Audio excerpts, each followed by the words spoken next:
So how is it going, Dank Division? Dank Dan here, and we are here to discuss the Warzone side of what we will be seeing in regards to Vanguard Season 2. For those of you who want to know the operators, the weapons, as well as the multiplayer, I will leave a link to that video in the description down below. For those of you who want to see the stuff coming to zombies, keep your pants on. That will be the video I work on for tomorrow.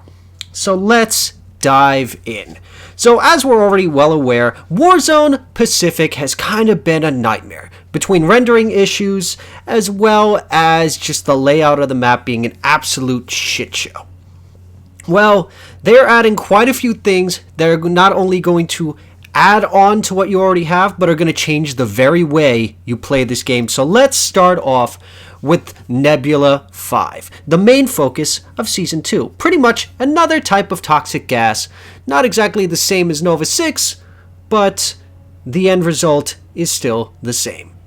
The first thing is a field upgrade, referred to as Nebula V ammo. Now for those of you worried, oh god, stopping rounds 2.0, relax. The good news is that Nebula V ammo is no stronger than regular bullets. It does not do increased damage, but has one major exception. When an operator is downed by these rounds, they will emit a poisonous gas cloud around them, meaning anyone attempting to revive this operator or standing within a few feet of them will face similar complications to the circle collapse exposure, which includes coughing, blurred vision, and a slight amount of damage over time. Whether that be to a player's health or to their gas mask duration. My curious question is, if someone does this mean we're going to have yet another way to screw people over with the gas mask animation? Who knows? But know this, that the Nebula V ammo takes up only a single clip of ammunition, but for some, that is all you will need to be able to turn the very tide of war. Now, continuing with Nebula V, you have the Nebula V Bombs. This is one of the rarest items in Warzone, and is a locked briefcase filled with the deadly gas with an explosive charge. Once activated and set down in front of an operator, it will detonate after a fixed countdown and cannot be disarmed or destroyed. Its initial explosion is going to deal a high amount of damage in a small radius before the gas spreads outwards, where it will of course hurt any operator without a gas mask. The gas will then linger for 2 minutes before ultimately dispersing or feeding into the oncoming circle collapse. Operators can of course outrun this explosion aftermath just as they would the circle collapse, but in terms of an area denial tool, the Nebula V Bomb is going to be a powerful tool at your disposal. Now, some of you might be wondering, is there something to counter this, something to change up that whole aspect? Well, the good news is there's another field upgrade called the Portable Decontamination Station. This is a portable device that filtrates air for several seconds, protecting anyone inside from Nebula V gas, and get this, the circle collapse. These devices impact all operator TAC maps, allowing everyone to see where they are currently activated, and they can be destroyed by explosives or ballistics. With this in mind, the PDS is still useful in surviving both the Nebula V gas and for those who want to try a different approach to surviving in the gas from the circle, and could likely lead to some new positioning strategies for battle royale modes. Another thing we will be seeing are armored transport trucks. Having a similar style of moving around to the train from Verdansk, these little bastards are here in paradise as the Axis decides to transport Nebula V all across Caldera. These are unstoppable steel behemoths that cannot be stopped by any vehicle, so believe me, people are still going to try, and are going to be on a set loop path. Attacking those within its immediate vicinity with its 2 machine gun turrets, operators also need to avoid the mines it drops behind it, as well as the aerial support it calls in should it drop to too low health. However, those who are able to destroy it will find incredibly valuable items, including in the rarest of cases, an intact Nebula V Bomb. Now, some of you might be curious, alright, there's been this whole empty section of the map. Are we going to be seeing anything new? Well, good news. You have the chemical factory. The refinery between the mines and docks that once produced phosphate has been repurposed and is now a newly constructed plant spewing out Nebula V. This newly named chemical plant has a similar layout to the location it replaced, but with several little differences. This includes AI enemy soldiers who protect the facility and a trap that can be sprung in the central building. There are, of course, several more interior spaces to explore, with the main factory floor to watchtowers with impressive sightlines over the facility and its surroundings. The river runs green with Nebula V byproduct, but be aware you don't have anything to worry about. It's completely harmless. Squads who infiltrate this lethal area will walk away with more valuable loot on average, which may help in being able to win another match. Another thing that they will be adding is the underground chemical weapon research labs. According to current intel, the Axis operated several research laboratories across the island, hiding them underground and guarding them with small squads of soldiers. Expert trackers may have already found these labs' locations, i.e., I don't know, the manhole covers that you've kind of seen lying around, but the average operator may find them thanks to several hand-drawn yellow circles on their TAC map. With only one way into these facilities, your squad better get their head out of their ass and have escape plans before the circle collapses, or enemy squads pretty much pin your asses down in there.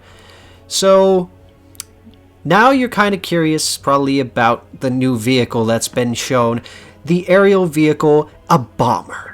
Boy, oh boy, are things going to get interesting, because bombers can destroy loadout drops, which may destroy how people play this game. They also happen to have 2 AA guns and a bomb function, being able to pretty much blow up the competition, and can carry all 4 players in a single vehicle. It's a ballsy play, because if you do get shot down, that's your entire team wiped. But if you manage to know what you're doing, you can pose a threat to everyone around you. Now, stop me if you've heard this one before.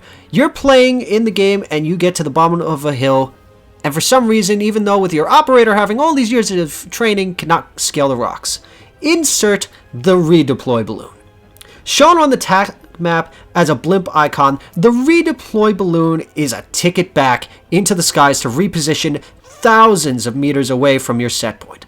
Operators will be able to ascend to the top of this balloon via a zipline tethered to the balloon, then leap off at the top and deploy their chute to cover a great distance.